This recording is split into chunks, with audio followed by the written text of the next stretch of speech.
กำลังฟังสถานีวิทยุกระจายเสียง FM 104.5 เมกะเฮิรตซ์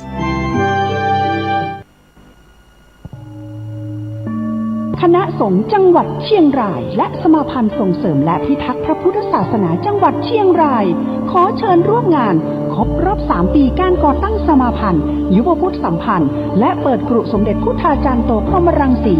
วันอาทิตย์ที่19 กุมภาพันธ์ 2566 ณ พุทธมณฑลสมโภช750 ปีอำเภอแม่ลาวจังหวัดเชียงรายระหว่างเวลา 7:30 น. ถึง 16:00 น. กิจกรรมในงานประกอบด้วยการตั้งองค์พระป่าและจัดนิทรรศการของ18อำเภอ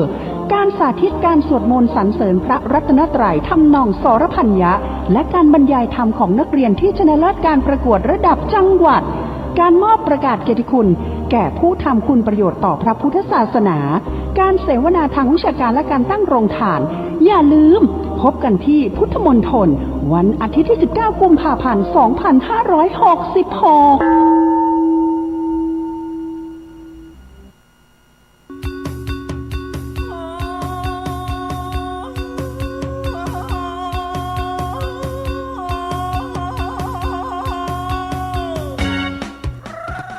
ข่าวสารเพื่อการประชาสัมพันธ์ขอเชิญชวนศรัทธานักศิลป์นักบุญทั้งหลาย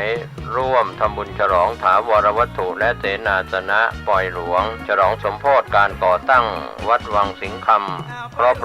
149 ปีณวัดวังสิงห์คำตำบลป่าแดดอำเภอเมืองเชียงใหม่จังหวัดเชียงใหม่15 กุมภาพันธ์ช่วงเช้า 9 นาฬิกาเป็นวันถวายตาลจ้อตาลตุง22 กุมภาพันธ์ช่วง 19 นาฬิกาพิธีเจริญพุทธมนต์เทศนาธรรมสมโภช23 กุมภาพันธ์ 9 นาฬิกา 9 นาทีโอกาสเวียนตาลถวายสิ่งก่อสร้างถวายเครื่องทยทานแด่พระสงฆ์24 กุมภาพันธ์เป็นวันตกแต่งดาเครื่องทยทานวันหอมตาลวันเสาร์และวันอาทิตย์ที่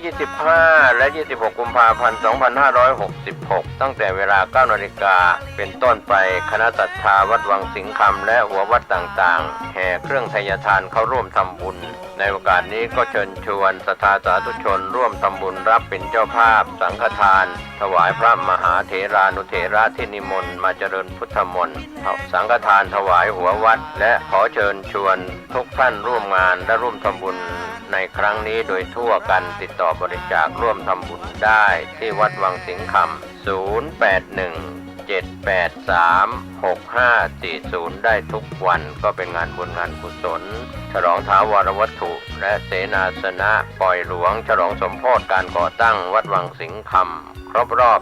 149 ปีณวัดวังสิงห์คำตำบลป่าแดดอำเภอเมืองเชียงใหม่จังหวัดเชียงใหม่15 กุมภาพันธ์ถึง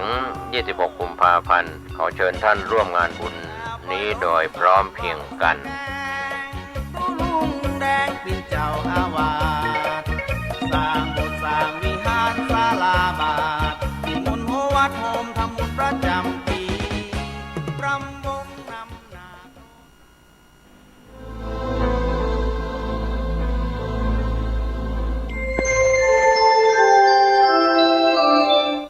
กำลังรับฟังสถานีวิทยุสาธารณะจังหวัดเชียงใหม่คลื่นพัฒนาคุณภาพชีวิตFM 92.25 เมกะเฮิรตซ์บริหารและจัดการโดยวัดป่าแดงมหาวิหารส่งกระจายเสียงจากเลขที่71หมู่ที่14บ้านใหม่หลังมอตำบลสุเทพอำเภอเมืองจังหวัดเชียงใหม่รหัสไปรษณีย์50200หมายเลขโทรศัพท์0818818815690520000636-7โยมท่านผู้ฟังทั้งหลายทุกท่านทุกคนต่อไปนี้อาตมาภาพตุเจ้าวัดหนองตองทางดงจังหวัดเชียงใหม่ก็จะได้นำเอารายการปกิณกะแห่งธรรมะมามาจาแก่ญาติแก่โยมอันเป็นที่รักที่นับถือของทุกเจ้าทุกท่านทุกคนได้รับฟังกันสัพเพหิระรายการนี้ ก็มีเป็นประจำทุกวันในเวลาเดียวกันนี้และก็ทางสถานีวิทยุเองนี้เอาละต่อไปเรามาไหว้พระสวดมนต์ถวายพระพรชัยมงคลแด่สมเด็จพระเจ้าลูกเธอเจ้าฟ้าพัชรกิติยาภาที่พระองค์ทรงพระประชวรอยู่นั้นขอคือพระองค์ท่านได้หายจากอาการพระประชวรได้มีพระสุขภาพพละไมอันแข็งแรงมีพระชนมายุยิ่งยืนนานตั้งใจเด้อญาติโยมตั้งใจ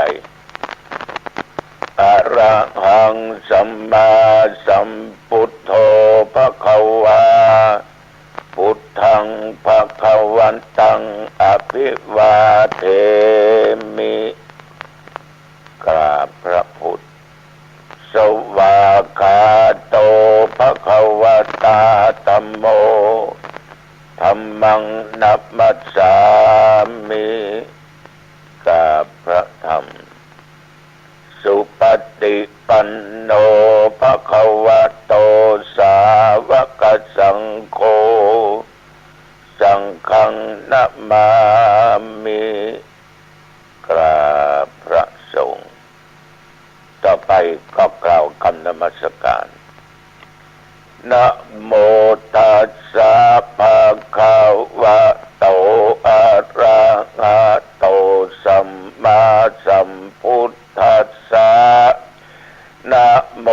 ตัสสะภะคะวะโตอะระหะโตสัมมาสัมพุทธัสสะนะโมตัสสะภะคะวะโตอะระหะโตสัมมาสัมพุทธัสสะ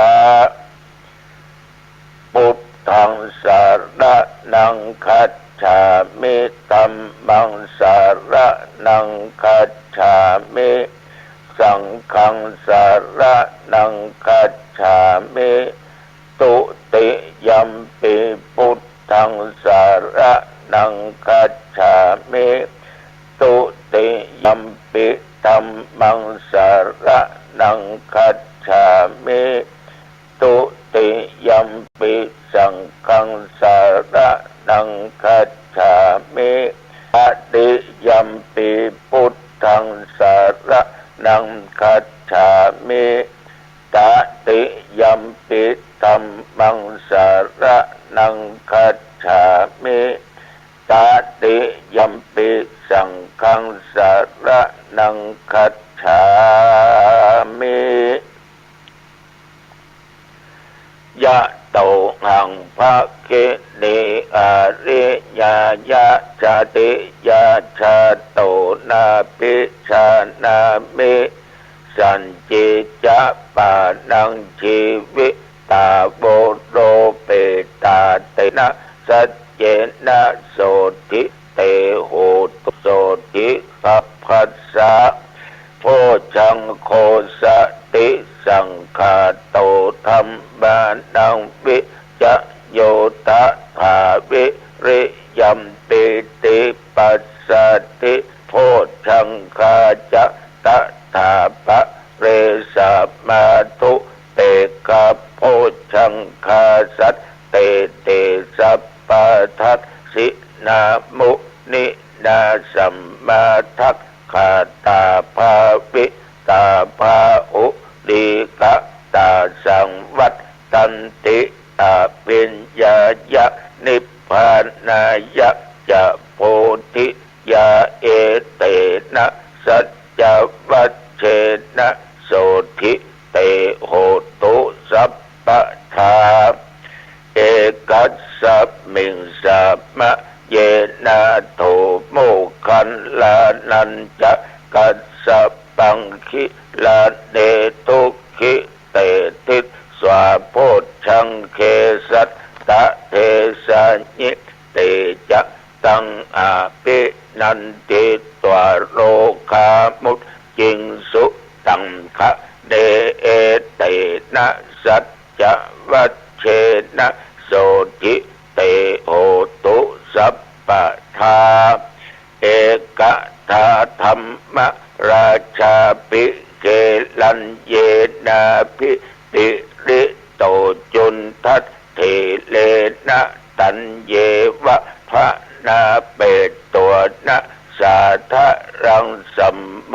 ติตัวจะอาภาธาตัมหาพุทธาสิธานะโสเอเตนะสัจจวัชเชนะโสติเตโหตุสัพพะทาปะอินาเต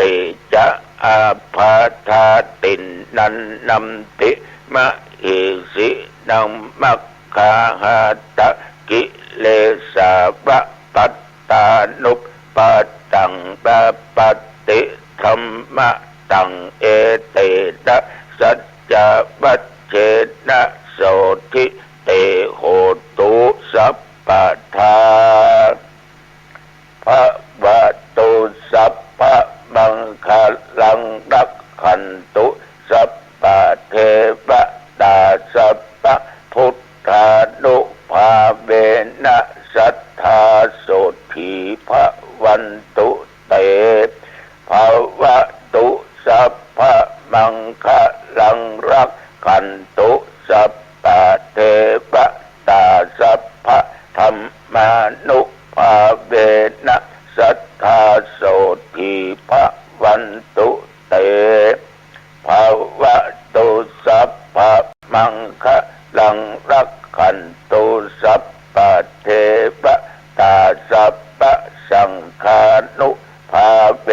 นะสัทธาโสธีภะวันตุเต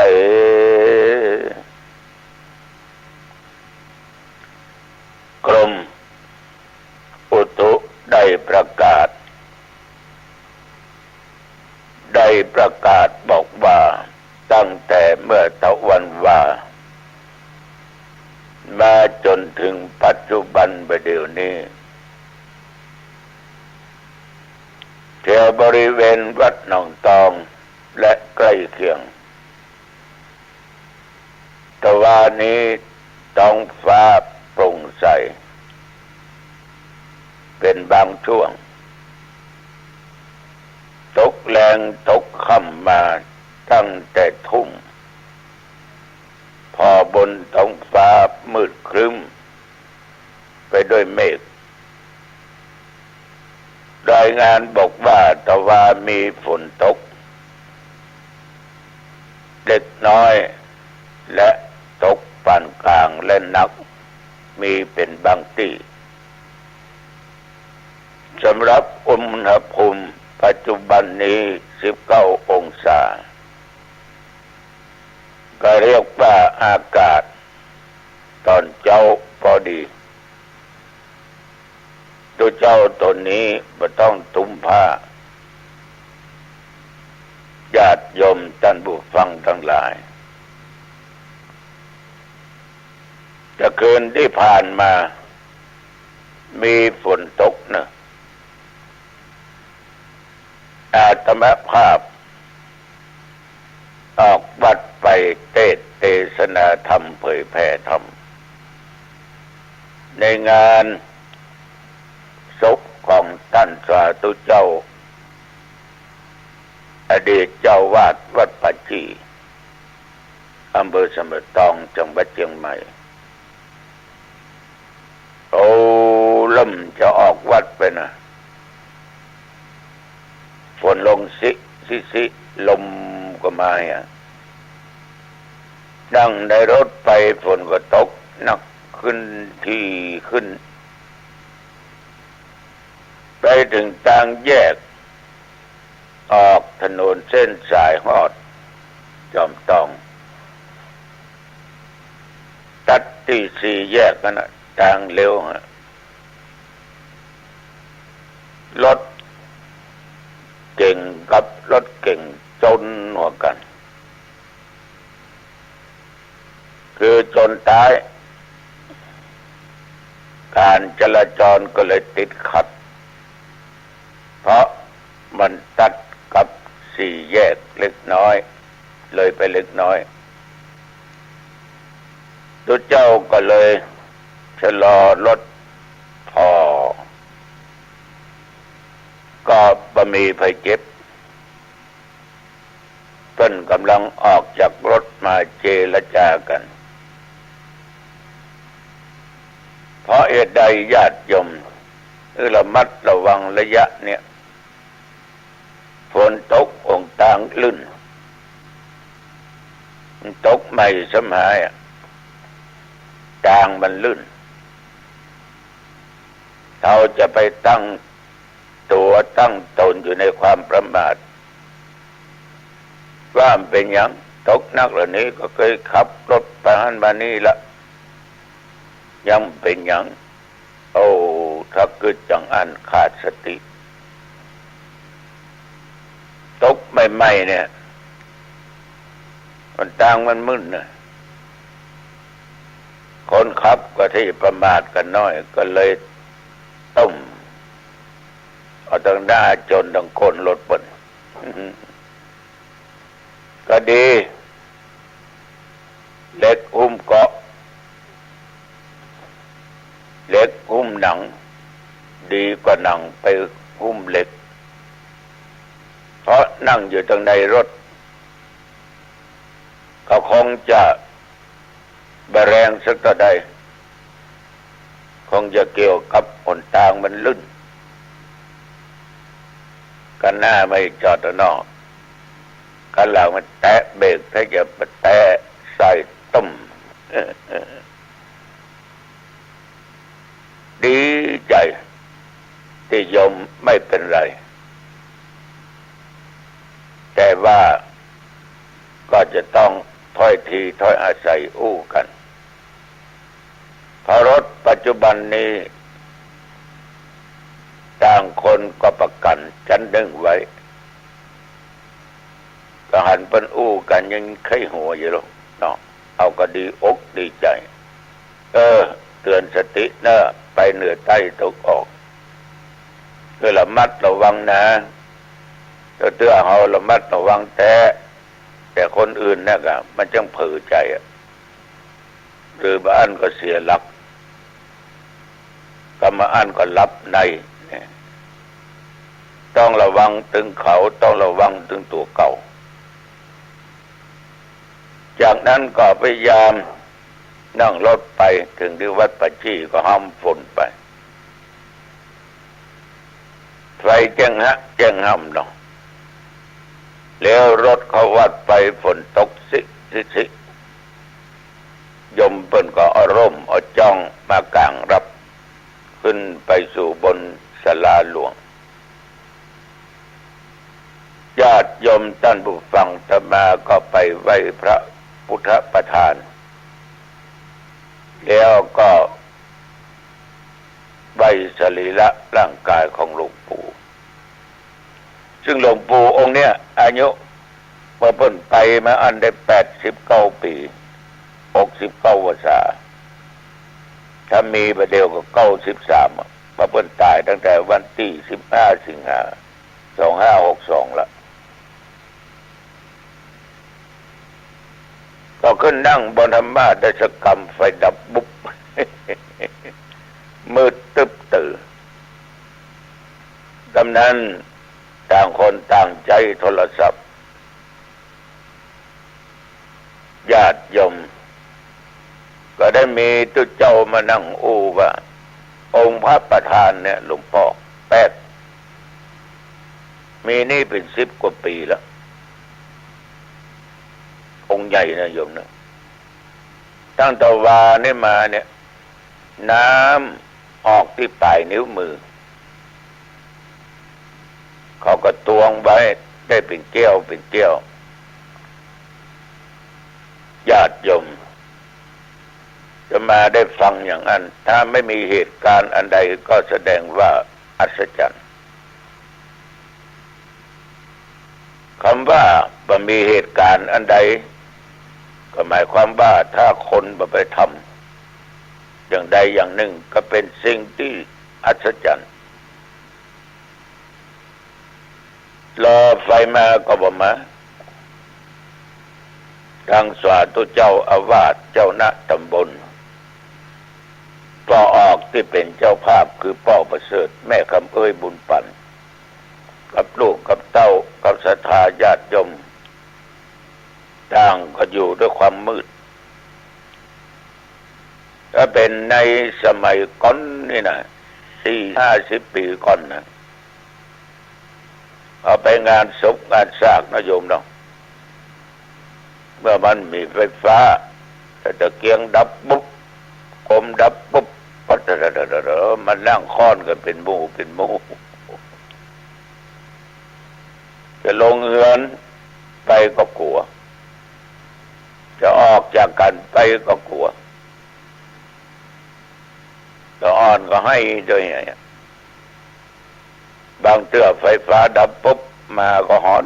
นี่นะตดมันเย็นเยือกลงคนน่าจะกลัวกันญาติโยมทั้งหลายแต่เหตุการณ์อันนั้นเมื่อมันเกิด40-50-60 ปีก่อนน่ะมันหายหมดทุกคนก็อยู่ตามปกติอู้กันใกล้หัวกันได้มีเตือนตามเตือนมีไฟก็เปิดไปฉายกายอย่างกายน่ะนั้นอู้สมัยก่อนมันกูแอนมึงแอนญาติโยมเพราะแสงสว่างมันมามีก็แล้วพ่อประเสริฐกับแม่คำเอ้ยบุญปันเนี่ยศรัทธาและสาธุเจ้ารอไฟมาไฟก็มาก็เลยยกตาลนี่แหละยกกันเตะตาลเราก็บอกว่าไหว้พระเหียสมัยตาลนับศีลเหียก็ทำอย่างนั้นแล้วก็มาถวายวัตถุปัจจัยทายธรรมบูชากันเตศพระเจ้าหนองทองก็เลยกล่าวสมโภชนิยกถานี่ข้อคิดเนี่ยประมาณ10 กว่านาที20 นาทีญาติโยมแล้วก็ฮือปอนเปิ้นประกำปอนจบอายุวันโนสุขังพลังบอกว่านิมนต์ทุกเจ้าขอสวดซะเนอะสวดเดี๋ยวไฟมาปุ๊บเจ้งห่ำเฮกันใกล้หัวกันถามว่าจะได้บุญก็ได้แล้วโยมทั้งหลายพ่อประเสริฐแม่คำเอ้ยเนี่ยได้บุญละได้มาเป็นหูกี่วันละเป็นเดือนเพราะตั้งใจจะนิมนต์ทุกเจ้าหนองทองไปเทศไปกินไปทานเพื่อจักอุทิศส่วนบุญกุศลไปให้แก่ผู้วายชนบุญมันเกิดขึ้นแล้วเกิดขึ้นตลอดเวลานึกในจิตในใจตลอดเวลาคนก็ฮู้กันว่าพ่อเสริฐแม่คำเอ้ยบุญปันเนี่ยเป็นเจ้าภาพนิมนต์ทุกเจ้าหนองทองไปเทศญาติโยมปั่นปอนจกไฟฟ้าออกปุ๊บทุกเจ้านั้นจะเป็นต้องสวดแต่ฝนยังมีอยู่ถ้ามาก็กลับวัดไปถึงวัดก็3 ทุ่มไปหน่อย3 ทุ่มไปหน่อย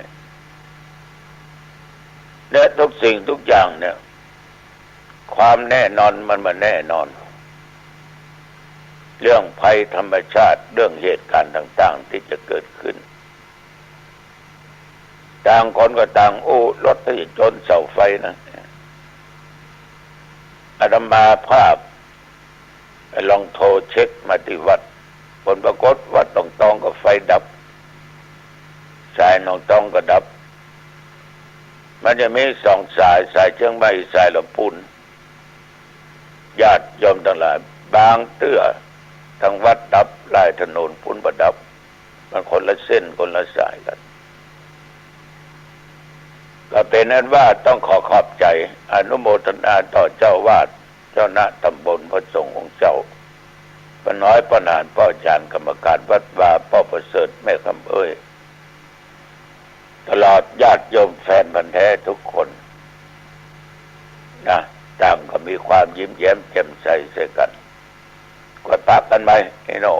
มันถึงมีเนี่ยญาติโยมท่านทั้งหลายเจอหลายเตื้อละหลายแห่งหลายหนละอย่างนี้แล้วเตื้อกอดดับนะครับเป็น4-5 ชั่วโมงก็มีเดี๋ยวแต่เหตุเดี๋ยวแต่การมันไฟฟ้าดับเรื่องธรรมดาญาติโยมแต่คนคนนี้จะต้องดับซึ่งกิเลสตัวตัณหาคือความอยากความโลภความโกรธความหลงให้ได้คือดับเรื่องกามคุณให้ได้ถ้าสิ่งเหล่านี้เอามาดับมันลุกอยู่ในด้านจิตใจเขานะดันไฟตัวนี้จะทำให้เราเร่าร้อนกระวนกระวายอยู่ตลอดเวลาถ้าบ่สามารถดับมันได้เนี่ยเขาจะเป็นทุกข์กับมันตลอดเท่าตายแล้วก็ไปเป็นทุกข์กับมันนะฉะนั้นพระพุทธเจ้าของเราทั้งหลายเนี่ยเพิ่นดับสิ่งเหล่านี้คือตัวกิเลสก็จึงไปได้มาวนเวียนว่ายแต่เกิดอยู่ในโลกวัฏสงสาร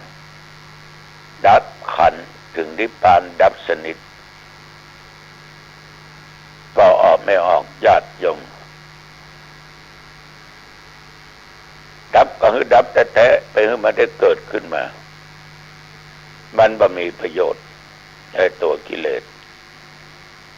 แต่ถ้าเป็นไฟดับปุ๊บมันมืดเอาทีเนี้ยยังไม่ได้นั่นเป็นเรื่องธรรมชาติของไฟเพราะมนุษย์สร้างขึ้นมามันก็ต้องแก้ไขได้มันสว่างได้เมื่อมันสว่างขึ้นมาไฟออกมามันก็ม่วนอกม่วนใจกันเนี่ยยังก็ได้ทำยังก็ได้แต่กิเลสนั่นน่ะจะให้มันพุทธขึ้นมาแทนนั่นน่ะ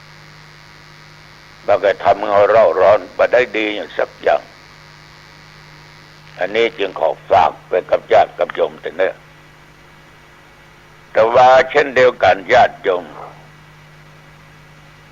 เพื่อนก็เปิดสอบบาลีสนามหลวงโซนกลางเขานี่ก็ที่วัดพระสิงห์วรมหาวิหารดังที่กล่าวแต่ว่านี้มีนักเรียนตึงตุตึงเด่นตึงกระหัตชาวบ้านที่เปิ้นมาสอบกันมี400 ป่ายสมาภาพในฐานะเจ้าคณะผู้ปกครองก็ไปเลขาส่วนกลางมันจะมีอำเภอแม่แตงอำเภอแม่ริมอำเภอสันทรายอำเภอดอยสะเก็ดแม่ออนสันกำแพงสระปีอำเภอเมืองละหางดงตั้งแต่สันบะตองไปก็ปากันไปเปาะไปหอมกันปุ้นที่วัดพระธาตุเจ้าสี่จอมทองดังเหนือก็ที่วัดตาตอนตั้งแต่อำเภอเชียงดาวอย่างขึ้นไปแต่วันนี้ความสามัคคีเกิดขึ้นที่ไหนความงดงามเกิดขึ้นที่นั่นครูบาอาจารย์เจ้าคณะผู้ปกครองอำเภอสังกำแพงเปิดลองหัวแดงอำเภอสระปีเจ้าคณะอำเภอก็มาแม่ริมก็ร้องมาสันทรายก็มาแต่แม่แตงก็มาทุกอำเภอองค์ประธานเปิดก็คือหลวงพ่อพระพรหมเสนาบดีเจ้าคณะภาค7เจ้าวาดวัดปฐมคงคากรุงเทพเป็นองค์เปิด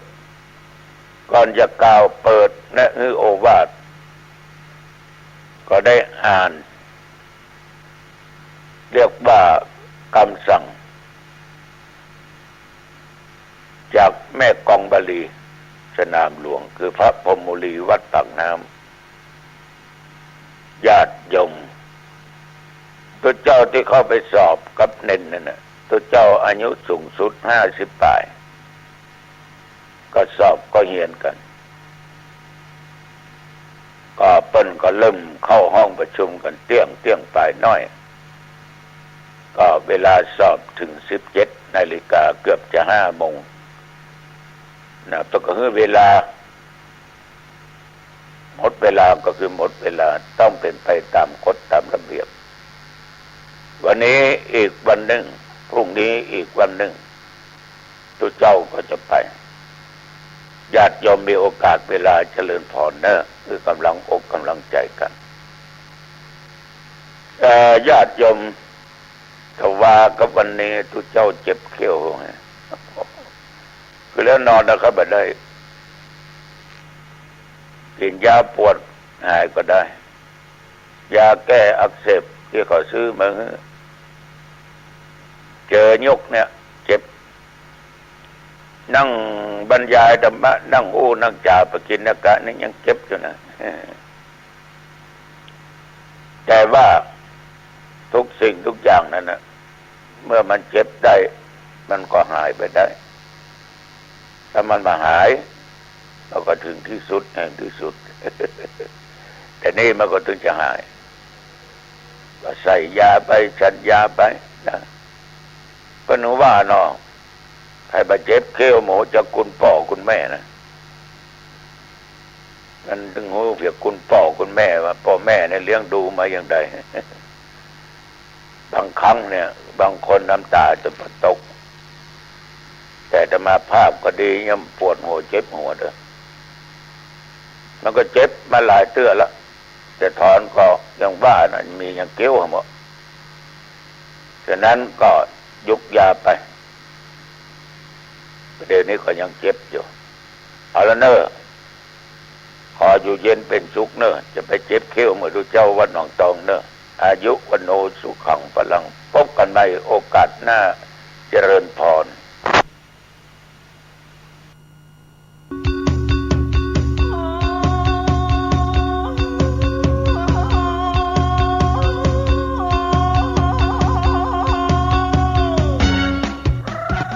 ข่าวสารเพื่อการประชาสัมพันธ์ขอเชิญชวนศรัทธานักศิลนักบุญทั้งหลายร่วมทำบุญฉลองถาวรวัตถุและเสนาสนะปล่อยหลวงฉลองสมโภชการก่อตั้งวัดวังสิงห์คำครบ149 ปีณวัดวังสิงห์คำตำบลป่าแดดอำเภอเมืองเชียงใหม่จังหวัดเชียงใหม่15 กุมภาพันธ์ช่วงเช้า 9 นาฬิกาเป็นวันถวายตาลจ้อตาลตุง22 กุมภาพันธ์ช่วง 19 นาฬิกาพิธีเจริญพุทธมนต์เทศนาธรรมสมโภช23 กุมภาพันธ์ 9 นาฬิกา 9 นาทีโอกาสเวียนตาลถวายสิ่งก่อสร้างถวายเครื่องทยทานแด่พระสงฆ์24 กุมภาพันธ์เป็นวันตกแต่งดาเครื่องทยทานวันหอมตาลวันเสาร์และวันอาทิตย์ที่25 และ 26 กุมภาพันธ์ 2566 ตั้งแต่เวลา 9 นาฬิกาเป็นต้นไปคณะศรัทธาวัดวังสิงห์คำและหัววัดต่างๆแห่เครื่องทยทานเข้าร่วมทำบุญในโอกาสนี้ก็เชิญชวนศรัทธาสาธุชนร่วมทำบุญรับเป็นเจ้าภาพสังฆทานถวายพระมหาเถรานุเถระที่นิมนต์มาเจริญพุทธมนต์สังฆทานถวายหัววัดและขอเชิญชวนทุกท่านร่วมงานและร่วมทำบุญในครั้งนี้โดยทั่วกันติดต่อบริจาคร่วมทำบุญได้ที่วัดวังสิงห์คำ081-783-6540ได้ทุกวันก็เป็นงานบุญงานกุศลฉลองถาวรวัตถุและเสนาสนะปล่อยหลวงฉลองสมโภชการก่อตั้งวัดวังสิงห์คำครบรอบ149 ปีณวัดวังสิงห์คำตำบลป่าแดดอำเภอเมืองเชียงใหม่จังหวัดเชียงใหม่15 กุมภาพันธ์ถึง26 กุมภาพันธ์ขอเชิญท่านร่วมงานบุญนี้โดยพร้อมเพรียงกันลุงแดงเป็นเจ้าอาวาสสร้างโบสถ์สร้างวิหารศาลาบาทนิมนต์หัววัดโฮมทำบุญประจำปีรำวงนำนา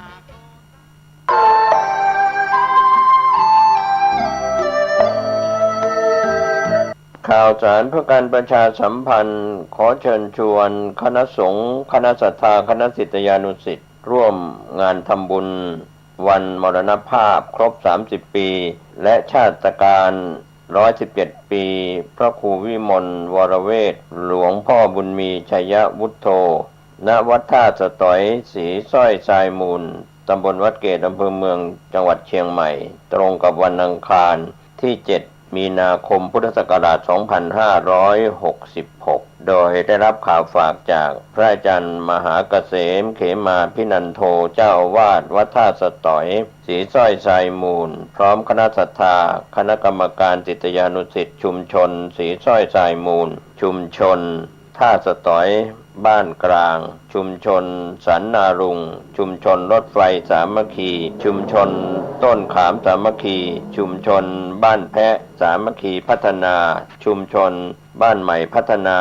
ชุมชนวัดเมืองกายสามัคคีคณะครูอาจารย์และนักเรียนโรงเรียนเทศบาลวัดท่าสตอยร่วมเป็นเจ้าภาพงานนี้มีกำหนดการอังคารที่ 7 มีนาคมช่วง 9:30 น.อาราธนาพระสงฆ์สวดพระพุทธมนต์มอบทุนการศึกษา 11 นาฬิกาถวายพระตาหารเพลแด่พระสงฆ์สามเณร 12 นาฬิกาเชิญท่านผู้ร่วมงานรับประทานอาหารกลางวันเป็นเสร็จพิธีช่วงเช้า 9 นาฬิกาเป็นต้นไป7 มีนาคม 2566 เชิญคณะสงฆ์คณะศรัทธาคณะศิษยานุศิษย์และผู้มีความเคารพในหลวงพ่อพระครูวิมลวรเวทหลวงพ่อบุญมีชยวุฒโธร่วมงานนี้โดยพร้อมเพรียงกัน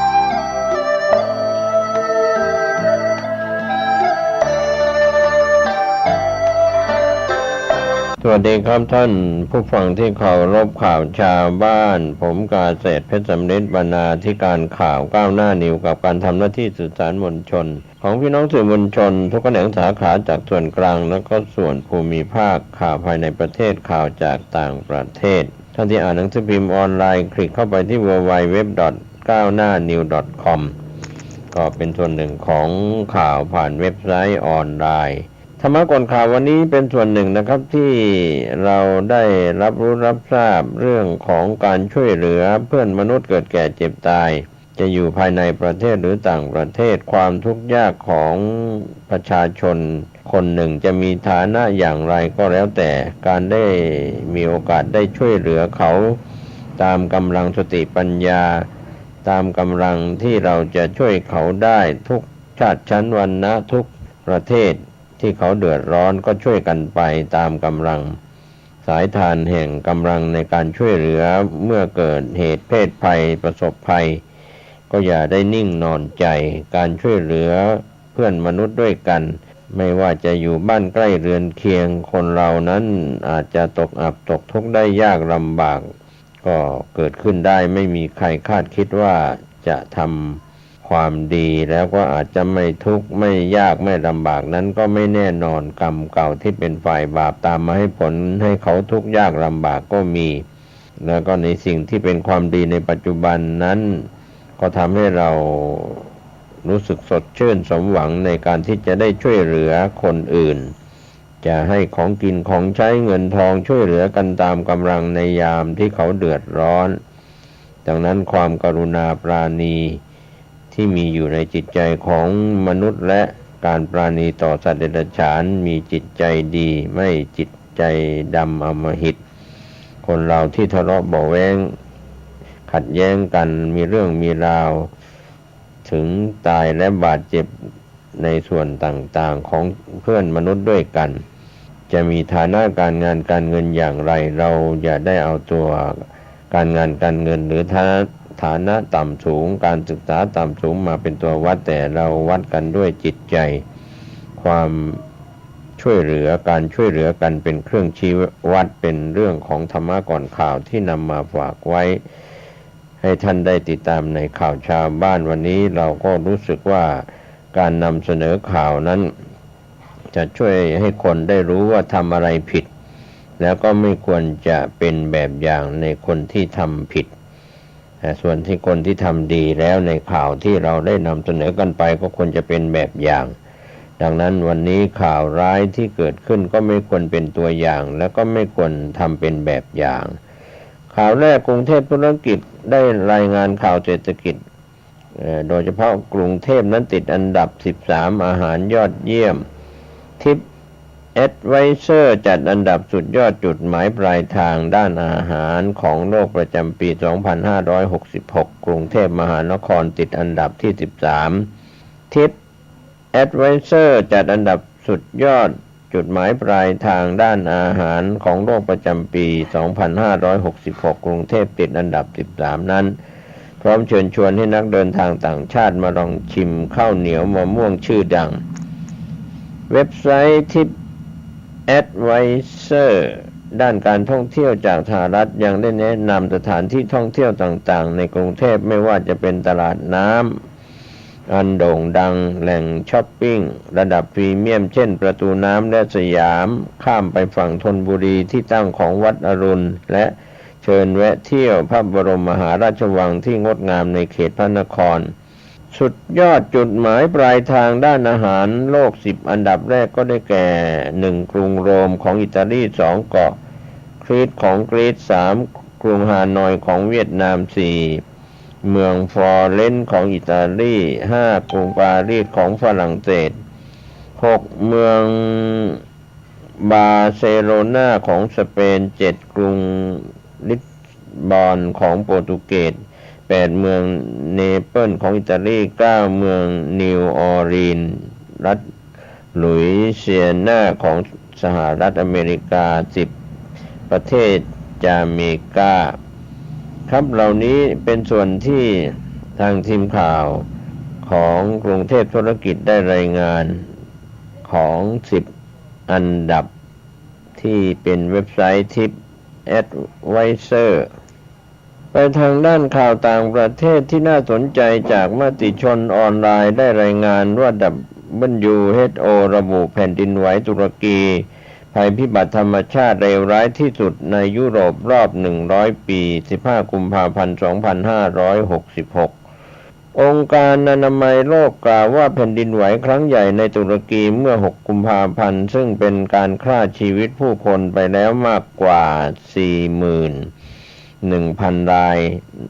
ทั้งในตุรกีและซีเรียถือว่าเป็นภัยพิบัติทางธรรมชาติที่เลวร้ายที่สุดในรอบ100ปีของยุโรปนายฮานคูดผู้อำนวยการภูมิภาคยุโรปขององค์การอนามัยโลกประกอบด้วย53ประเทศรวมถึงตุรกีกล่าวจนแถลงข่าวว่าเรากำลังเผชิญกับภัยพิบัติทางธรรมชาติที่เลวร้ายที่สุดในรอบศตวรรษของภูมิภาคยุโรปและเรายังคงอยู่ในขั้นตอนของการเรียนรู้เกี่ยวกับผลกระทบของแผ่นดินไหวคูดกล่าวถึงนี้โดยกล่าวถึงองค์การอนามัยโลกในภูมิภาคยุโรปได้เริ่มส่งทีมแพทย์ฉุกเฉินครั้งใหญ่ที่สุดในประวัติศาสตร์75ปีโดยทีมแพทย์ฉุกเฉิน22ทีมได้เดินทางถึงตุรกีแล้วตัวเลขผู้เสียชีวิตในตุรกีและซีเรียล่าสุดอยู่ที่ 41,218 รายเป็นผู้เสียชีวิตในตุรกี 5,418 รายและในซีเรียมากกว่า 5,800 รายคาดว่าตัวเลขผู้เสียชีวิตจะเพิ่มสูงขึ้นอีกในไม่กี่วันข้างหน้าคูดกล่าวว่าความต้องการมากมายมหาศาลเพิ่มขึ้นทุกชั่วโมงผู้คนราว26ล้านคนจากทั้งสองประเทศต้องการความช่วยเหลือด้านมนุษยธรรมครับก็เป็นเรื่องราวข่าวคืบหน้าที่องค์การอนามัยโลกออกมาชี้แจงเหตุแผ่นดินไหวซีเรียตุรกีไปทางด้านข่าวเดลินิวออนไลน์รายงานข่าวว่าไม่ใช่คนพิเศษให้ไปก็ไร้ค่าวาเลนไทน์สีเทาดอกไม้ช่อโตโยนทิ้งลงถังขยะข่าวภาพข่าวเป็นไวรัลเศร้าแห่แชร์ภาพวาเลนไทน์เจอช่อดอกไม้ช่อโตถูกทิ้งเกลื่อนเต็มถังขยะทำให้ชาวเน็ตแห่คอมเมนต์บอกเข้าใจไม่ใช่ทุกคนที่จะสมหวังในความรักถ้าไม่ใช่คนพิเศษให้อะไรไปก็คงไม่มีค่า15กุมภาพันธ์ก็เป็นบรรยากาศเรียกได้ว่าเพิ่งผ่านเทศกาลวันแห่งความรักวาเลนไทน์กันหมาดๆหลายๆคนที่มีคู่และมีความรักกันต่างๆนานาบอกรักกันพากันไปเที่ยวพากันไปทานข้าวฉลองใช้เวลาด้วยกันอย่างมีความสุข เรียกว่ารีบกลับบ้านเร็วกว่าปกติเพื่อจะกลับไปพบหน้าคนที่เรารักอีกสิ่งหนึ่งที่ฮิตและมักจะทำกันมากที่สุดก็คือซื้อดอกไม้ช่อโตมาเซอร์ไพรส์คนที่เรารักบอกเลยว่าเป็นอะไรที่เรียบง่ายแต่ได้ใจสุดๆเรื่องนี้ทางทีมข่าวได้รับรายงานเพิ่มเติมว่าแต่การให้ดอกไม้คงจะไม่มีแค่คนที่สมหวังแน่นอนย่อมมีคนที่ผิดหวังถูกปฏิเสธมาบ้างอย่างที่กำลังเป็นไวรัลจากประเทศจีนที่เพิ่งจะผ่านวันวาเลนไทน์ไม่พ้นวันถังขยะทั่วเมืองแห่งหนึ่งในประเทศจีนก็พบกับช่อดอกไม้ที่เต็มถุงขยะไปหมดซึ่งบอกได้เลยเห็นแบบนี้แล้วก็เศร้าใจแทนคนที่ตั้งใจซื้อมาให้แต่ก็แอบเข้าใจคนที่ปฏิเสธรับของอีกด้วยเรียกว่าช่อดอกไม้ที่ทิ้งกันตามถังขยะภาพเหล่านี้สะท้อนดวงใจของจีนแผ่นดินใหญ่ภายหลังเรื่องราวดังกล่าวถูกเผยแพร่ออกไปเป็นสาธารณะก็มีชาวเน็ตจำนวนมากเข้ามาแสดงความคิดเห็นกันอย่างหลากหลายโดยบอกว่าเข้าใจในสิ่งที่เกิดขึ้นเพราะจริงๆแล้วไม่ใช่ทุกคนที่จะสมหวังในความรักบ้างก็บอก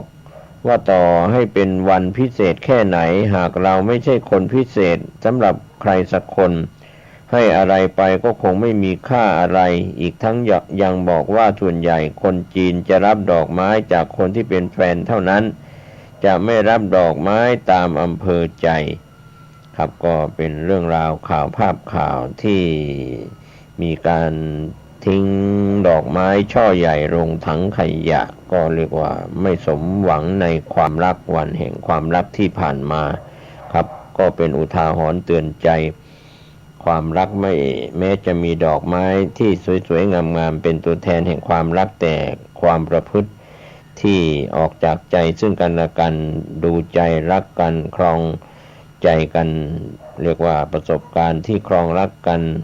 ให้เวลาซึ่งกันและกันพิสูจน์ความรักที่แท้จริงไม่ใช่ความรักหลอกลวงจอมมารยา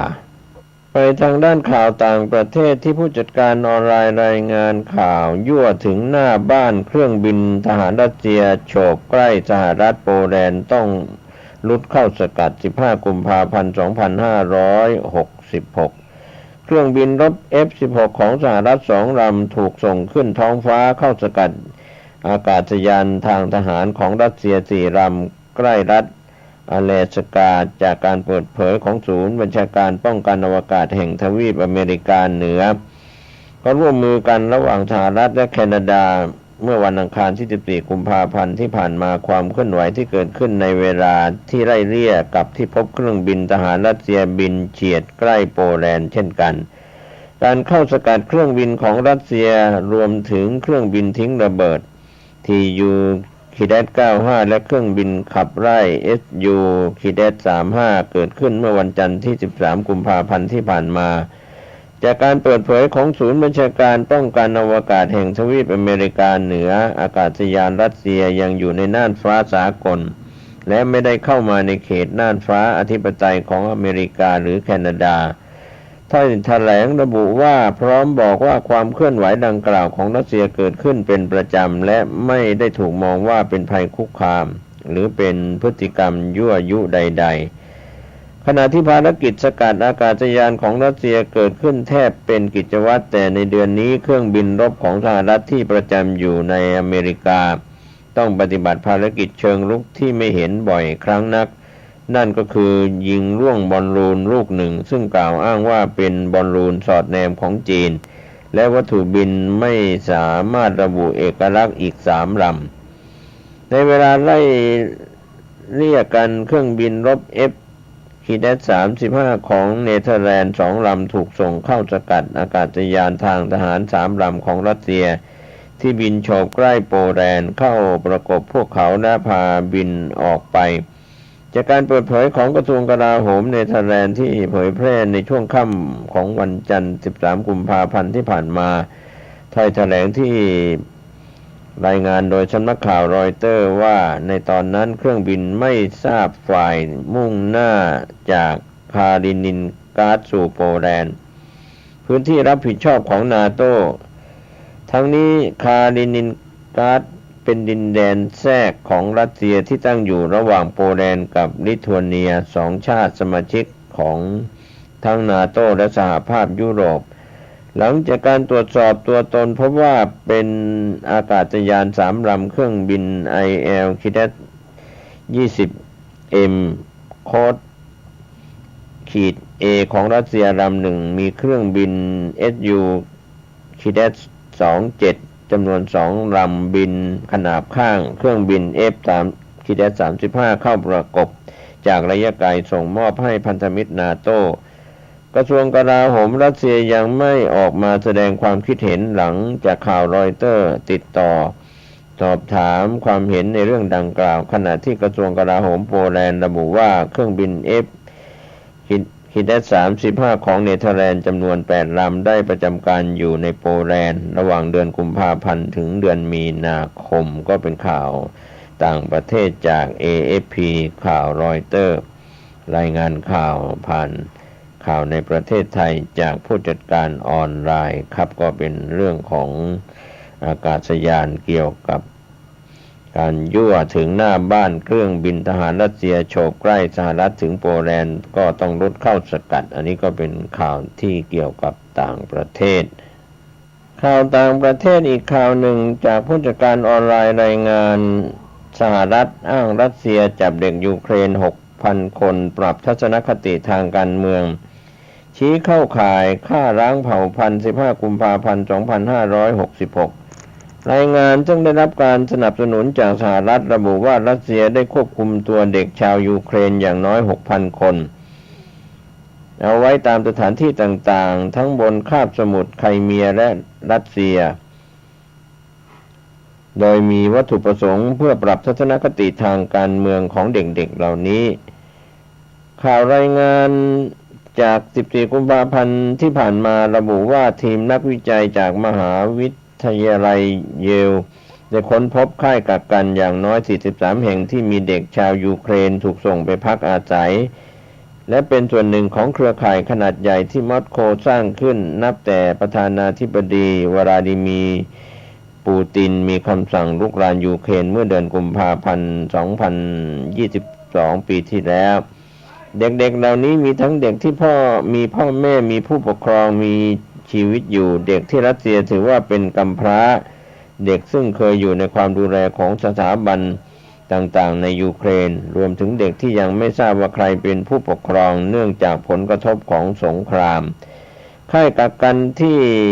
ค้นพบ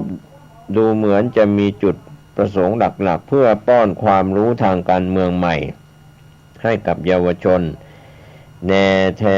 เนียนเดมอนหนึ่งในทีมวิจัยแถลงข่าวต่อสื่อมวลชนรายงานฉบับดังกล่าวอ้างว่าเด็กที่เยาว์วัยที่สุดมีอายุเพียงแค่ 4 เดือนและค่ายกักกันบางแห่งยังมีการนำเด็กอายุแค่ 14 ปีไปฝึกทหารแต่ก็ยังไม่พบหลักฐานว่ารัสเซียเคยส่งเด็กๆเหล่านี้เข้าสู่สนามรบหรือไม่เด็กบางคนที่ผ่านกระบวนการปรับทัศนคติแล้วจะถูกส่งไปอยู่กับครอบครัวอุปถัมภ์ในรัสเซีย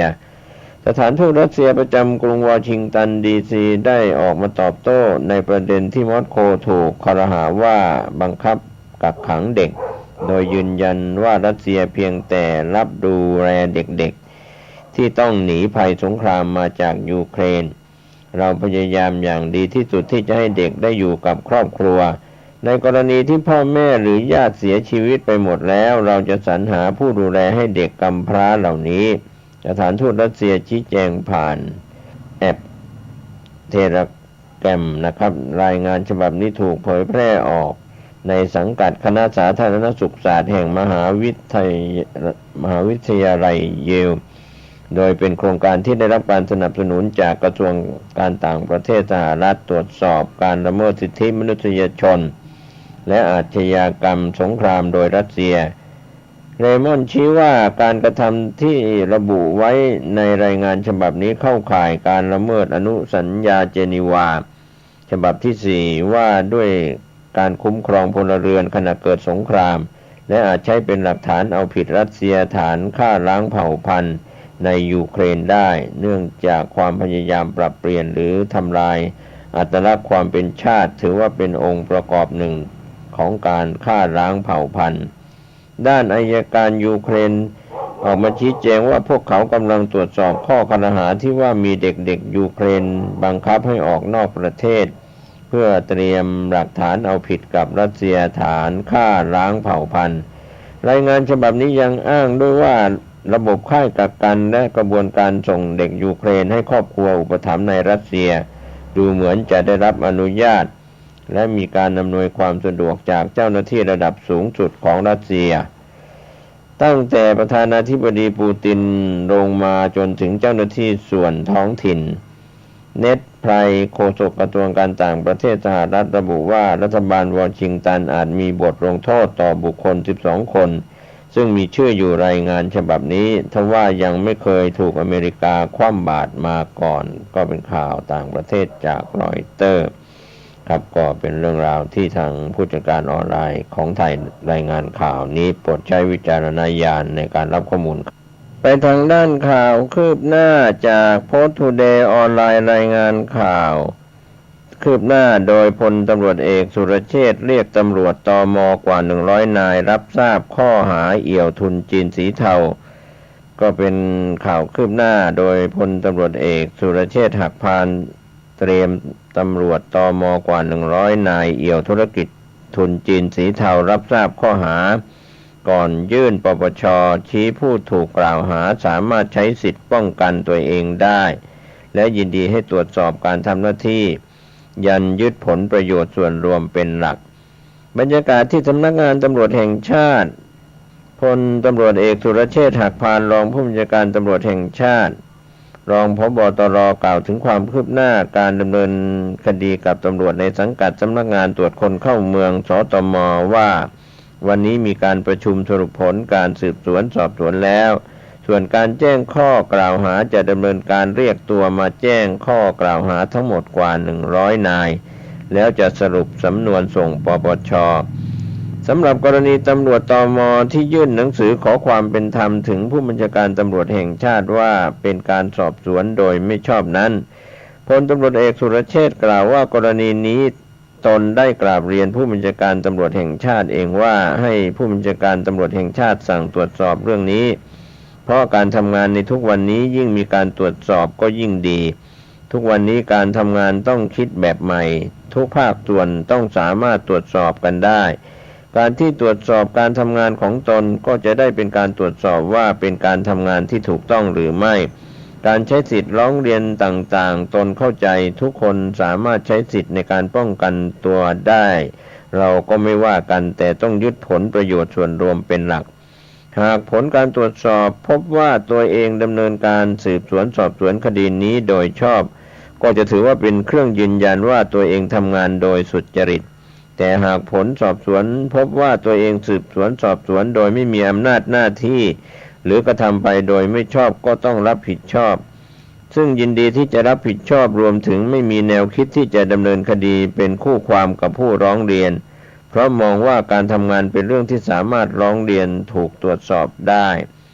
พลตำรวจเอกสุรเชษฐ์ย้ำว่าหากผลการตรวจสอบการทำงานของตัวเองพร้อมคณะปรากฏว่าเป็นการทำงานโดยไม่ชอบสิ่งที่จะเกิดขึ้นก็จะกระทบต่อคดีที่ดำเนินคดีกับตำรวจตรวจคนเข้าเมืองกว่า100นายซึ่งจะถือว่าคดีเป็นโมฆะไปโดยปริยายในทางปฏิบัติถือว่าคดีความเกิดความเสียหายและเป็นความรับผิดชอบของตัวเองซึ่งจะรับผิดชอบทางพลตำรวจเอกสุรเชษฐ์กล่าวเพิ่มเติมว่าคดีนี้มีคำสั่งที่ผู้บัญชาการตำรวจแห่งชาติมอบหมายให้ตนเข้ามาดำเนินการดังนั้นจึงมีอำนาจสอบสวนในการทำงานต้องยึดหลักของกฎหมายเป็นหลักยึดหลักอำนาจต้องมีฐานของอำนาจก่อนถ้าไม่มีฐานเราไปสอบเขาไม่ได้รองผู้บัญชาการตำรวจแห่งชาติทุกคนไม่มีอำนาจในการสอบสวนถ้าผู้บัญชาการตำรวจแห่งชาติไม่มอบเพราะผู้บัญชาการตำรวจแห่งชาติเป็นหัวหน้าพนักงานสอบสวนทั่วราชอาณาจักรตนจึงมีฐานอำนาจไม่ใช่อยู่ดีๆจะไปสอบใครก็ได้ดังนั้นเรื่องนี้ตรวจสอบตนได้เลยยอมรับต่อการตรวจสอบยิ่งตรวจสอบเยอะยิ่งดีสังคมจะได้มั่นใจ จะได้เป็นมาตรฐานเดียวกันเราตรวจสอบเขาได้เขาก็ต้องตรวจสอบเราได้เหมือนกันนะครับก็เป็นเรื่องราวข่าวทางโพสต์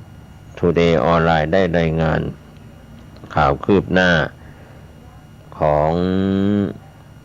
พลตำรวจเอกสุรเชษฐ์เรียกตำรวจตม.กว่า100 นายรับทราบข้อหาเอี่ยวทุนจีนสีเทาข่าวคืบหน้าจะได้รายงานเพิ่มเติมแต่ทางด้านข่าวจากเดลินิวออนไลน์รายงานไทยเวียดเจ็ตคว้าสายการบินโลคอสต์เติบโตเร็วสุดหลังเจอพิษโควิด -19 ข่าวคืบหน้าสายการบินไทยเวียดเจ็ตคว้ารางวัลสายการบินโลคอสต์เติบโตเร็วสุดหลังเจอโควิด -19 ชี้ปี 2565 เป็นผู้นำคัมแบ็กเปิดเส้นทางการบินให้บริการผู้โดยสารกว่า6 ล้านคนรับมอบเครื่องบินใหม่2 ลำลุยเปิดบินจากเชียงใหม่ถึงโอซาก้าเริ่ม16 กุมภาพันธ์นี้ก็เป็นการรายงานข่าวจากนายวรเนติราพระบางประธานเจ้าหน้าที่บริหารสายการบินเวียดเจ็ตชี้แจงว่าสายการบินไทยเวียดเจ็ตได้รับรางวัลจากงานประกวดรางวัลซึ่งเป็นรางวัลที่มอบให้แก่สายการบินที่แสดงศักยภาพในด้านการเติบโตในยุคหลังการระบาดของโรคไวรัสโควิด -19 โดยเฉพาะในแง่การปรับตัวตอบสนองต่อการฟื้นตัวของการท่องเที่ยวระหว่างประเทศในยุคที่อุตสาหกรรมการท่องเที่ยวเริ่มกลับเข้าสู่ภาวะปกตินานาประเทศก็เปิดพรมแดนเพื่อการท่องเที่ยวอีกครั้งทั้งนี้งานดังกล่าวจัดขึ้นโดยนิตยสารซึ่งเป็นนิตยสารการเงินชั้นแนวหน้าจากสหราชอาณาจักรนายวรเนติยังกล่าวเพิ่มเติมว่ารางวัลที่ได้รับครั้งนี้เน้นย้ำศักยภาพของไทยเวียดเจ็ตในการฟื้นตัวจากผลกระทบของโรคไวรัสโควิด -19และเดินหน้าเติบโตอย่างต่อเนื่องไม่หยุดยั้งต้องประสบกับอุปสรรคนานาประการไทยเวียดเจ็ตยังคงเรียนรู้ที่จะปรับตัวและยืนหยัดอย่างเข้มแข็งตลอดปี 2565 ที่ผ่านมาก็ถือได้ว่าเป็นผู้นำในการกลับมาให้บริการเส้นทางบินต่างๆรวมถึงการเปิดให้บริการเส้นทางบินใหม่ๆไทยเวียดเจ็ตจะยังคงเติบโตอย่างไม่หยุดยั้งพร้อมรับศักราชใหม่ของอุตสาหกรรมการบินและการท่องเที่ยวระหว่างประเทศนายวรเนติกล่าวอีกว่าในปี 2565 ที่ผ่านมาถือว่าเป็นปีแห่งความสำเร็จของสายการบินไทยเวียดเจ็ตให้บริการผู้โดยสารตลอดทั้งปีกว่า6 ล้านคนเปิดให้บริการและกลับมาให้บริการเส้นทางบินระหว่างประเทศรวม11เส้นทางรับมอบอากาศยานลำใหม่สู่ฝูงบินถึง2 ลำรวมทั้งคงเป็นส่วนแบ่งทางการตลาดเป็นอันดับ2ตลาดการบินภายในประเทศปัจจุบันไทยเวียดเจ็ตให้บริการเที่ยวบินพาณิชย์แบบประจำจากกรุงเทพสุวรรณภูมิสู่โฮจิมินห์ซิตี้ดารัตดานังผู้กุโอกะไทเปสิงคโปร์และพนมเปญและเที่ยวบินเช่าเหมาลำจากกรุงเทพสู่นันกิงและคุนหมิงพร้อมทั้งจะให้บริการเที่ยวบินตรงจากเชียงใหม่สู่โอซาก้าในวันที่16 กุมภาพันธ์นี้เป็นต้นไป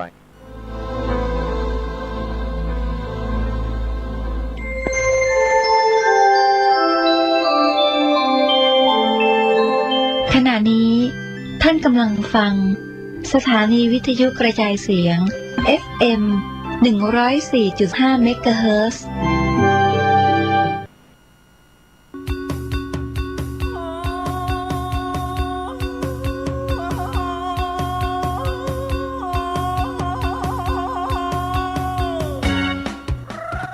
ข่าวสารเพื่อการประชาสัมพันธ์ขอเชิญชวนศรัทธานักศิลนักบุญทั้งหลายร่วมทำบุญฉลองถาวรวัตถุและเสนาสนะปล่อยหลวงฉลองสมโภชการก่อตั้งวัดวังสิงคำครบ149 ปีณวัดวังสิงคำตำบลป่าแดดอำเภอเมืองเชียงใหม่จังหวัดเชียงใหม่15 กุมภาพันธ์ช่วงเช้า 9 นาฬิกาเป็นวันถวายตันจ้อตันตุง22 กุมภาพันธ์ช่วง 19 นาฬิกาพิธีเจริญพุทธมนต์เทศนาธรรมสมโภช23 กุมภาพันธ์ 9 นาฬิกา 9 นาที โอกาสเวนตาลถวายสิ่งก่อสร้างถวายเครื่องทยทานแด่พระสงฆ์24 กุมภาพันธ์เป็นวันตกแต่งดาเครื่องทยทานวันหอมตาลวันเสาร์และวันอาทิตย์ที่25และ26 กุมภาพันธ์ 2566ตั้งแต่เวลา 9 นาฬิกาเป็นต้นไปคณะศรัทธาวัดวังสิงห์คำและหัววัดต่างๆแห่เครื่องทยทานเข้าร่วมทำบุญในโอกาสนี้ก็เชิญชวนศรัทธาสาธุชนร่วมทำบุญรับเป็นเจ้าภาพสังฆทานถวายพระมหาเถรานุเถระที่นิมนต์มาเจริญพุทธมนต์สังฆ